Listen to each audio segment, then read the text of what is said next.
Tingnan mo ang ibon na ito, hindi siya natatakot at hindi siya umiiyak dahil alam niya na hindi siya nag-iisa sa buhay.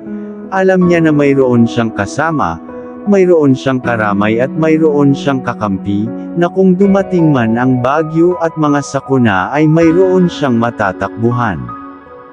Ganyan din ang buhay ng isang tao kapag dumating man ang pagsubok at mga suliranin sa buhay. Palagi nating tatandaan na mayroon tayong malalapitan kundi ang ating Panginoong Hesus na buhay, kaya kaibigan, huwag magdadalawang isip, dapat huwag mawalan ng pag-asa at patuloy na mananalig at mananampalataya sa buong may kapal.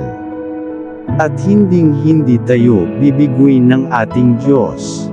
Dahil siya ay mahabagin at maawin, kaya dapat kang magtiwala sa Kanya. Maraming salamat. God bless us all.